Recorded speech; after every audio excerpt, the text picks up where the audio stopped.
चतुर खरगोश और शेर। पंचतंत्र की कहानी। किसी घने वन में एक बहुत बड़ा शेर रहता था।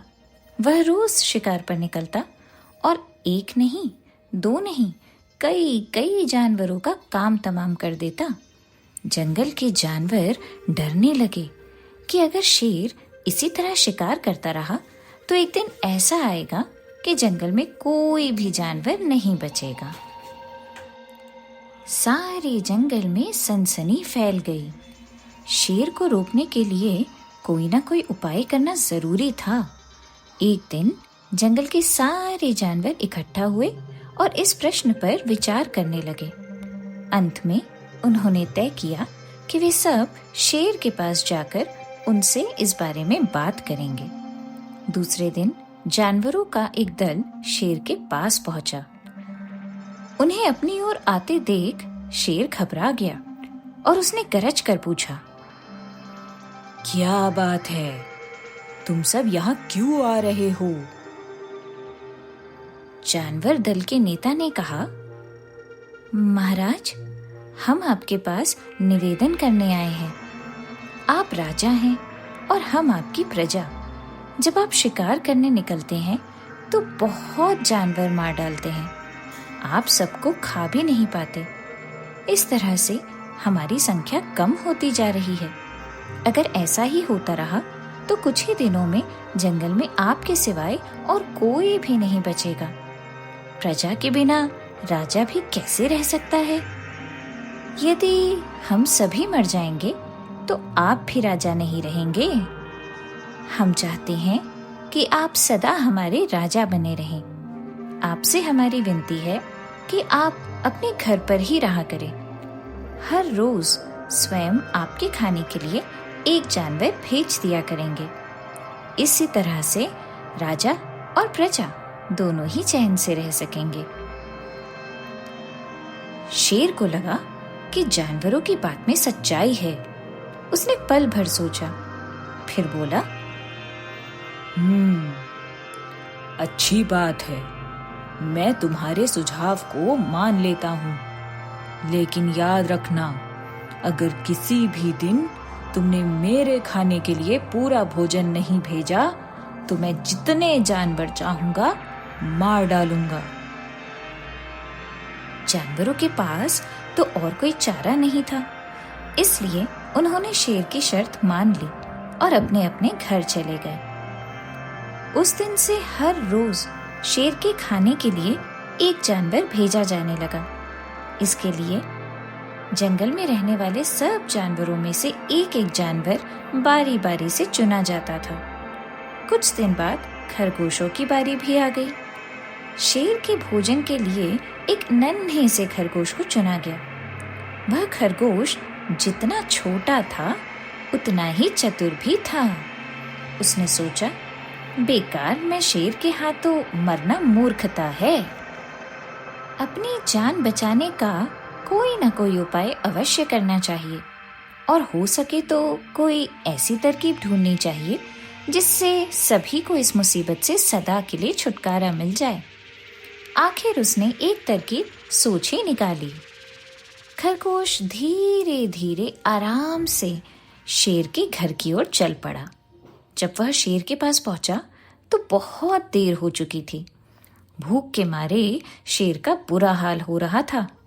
जब उसने सिर्फ एक छोटे से खरगोश को अपनी ओर आते देखा तो गुस्से से बौखला उठा और गरज कर बोला, किसने तुम्हें भेजा है? एक तो पिद्दी जैसे हो, दूसरे इतनी देर से आ रहे हो। जिन बेवकूफों ने तुम्हें भेजा है मैं उन सबको ठीक करूंगा।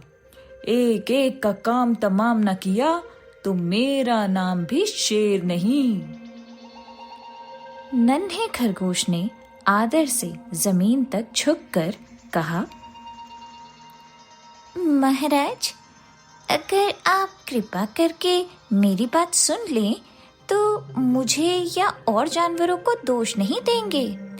वे तो जानते थे कि एक छोटा सा खरगोश आपके भोजन के लिए पूरा नहीं पड़ेगा, इसलिए उन्होंने 6 खरगोश भेजे थे, लेकिन रास्ते में हमें एक और शेर मिल गया। उसने 5 खरगोशों को मारकर खा लिया। यह सुनते ही शेर दहाड़ कर बोला, क्या कहा? दूसरा शेर? कौन है वह? तुमने उसे कहाँ देखा? महाराज, वह तो बहुत ही बड़ा शेर है। खरगोश ने कहा, वह जमीन के अंदर बनी एक बड़ी गुफा में से निकला था। वह तो मुझे ही मारने जा रहा था, पर मैंने उससे कहा, सरकार, आपको पता नहीं कि आपने क्या अंधेर कर दिया है। हम सब अपने महाराज के भोजन के लिए जा रहे थे, लेकिन आपने उनका सारा खाना खा लिया है। हमारे महाराज ऐसी बातें सहन नहीं करेंगे। वे जरूर ही यहाँ आकर आपको मार डालेंगे। इस पर उसने पूछा, कौन है तुम्हारा राजा? मैंने जवाब दिया, हमारा राजा जंगल का सबसे बड़ा शेर है। महाराज, मेरे ऐसा कहते ही वह गुस्से से लाल पीला होकर बोला, बेवकूफ, इस जंगल का राजा सिर्फ मैं हूँ। यहाँ सब जानवर मेरी प्रजा है। मैं उनके साथ जैसा चाहूँ वैसा कर सकता हूँ। जिस मूर्ख को तुम अपना राजा कहते हो, उस चोर को मेरे सामने हाजिर करो। मैं उसे बताऊंगा कि असली राजा कौन है। महाराज, इतना कहकर उस शेर ने आपको लिवाने के लिए मुझे यहाँ भेज दिया।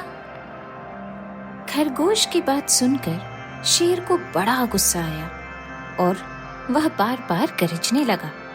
उसके भयानक गरज से सारा जंगल दहलने लगा।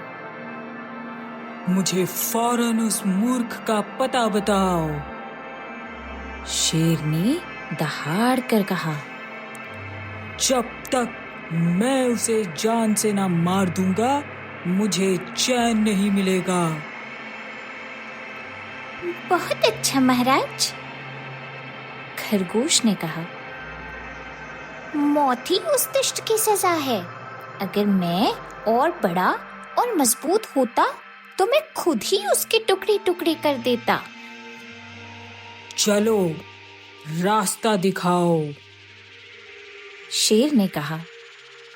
फौरन बताओ, किधर चलना है? इधर आइए महाराज, इधर।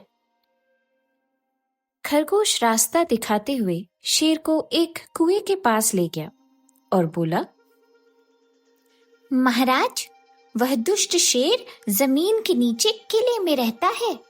जरा सावधान रहिएगा। किले में छुपा दुश्मन खतरनाक होता है। मैं उससे निपट लूंगा, शेर ने कहा। तुम यह बताओ कि वह है कहाँ?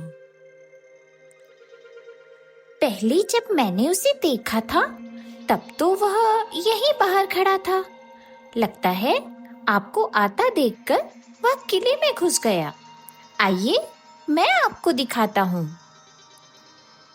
खरगोश ने कुएं के नजदीक आकर शेर से अंदर झांकने के लिए कहा। शेर ने कुएं के अंदर झांका तो उसे कुएं के पानी में अपनी ही परछाई दिखाई दी। परछाई को देखकर शेर जोर से दहाड़ा। कुएं के अंदर से आती हुई अपने ही दहाड़ने की गूंज सुनकर उसने समझा कि दूसरा शेर भी दहाड़ रहा है। दुश्मन को तुरंत मार डालने के इरादे से वह फौरन कुएं में कूद पड़ा। कूदते ही पहले तो वह कुएं की दीवार से टकराया, फिर धड़ाम से पानी में गिरा और डूबकर मर गया। इस तरह चतुराई से शेर से छुट्टी पाकर नन्हा खरगोश घर लौटा। उसने जंगल के जानवरों को शेर के मारे जाने की कहानी सुनाई। दुश्मन के मारे जाने की खबर से सारे जंगल में खुशी फैल गई। जंगल के सभी जानवर खरगोश की जय जयकार करने लगे। कहानी समाप्त हुई। तो बच्चों, इस कहानी से आपको क्या सीख मिलती है? इस कहानी से हमें ये सीख मिलती है कि घोर संकट की परिस्थितियों में भी हमें सूझबूझ और चतुराई से काम लेना चाहिए और आखिरी दम तक प्रयास करना चाहिए।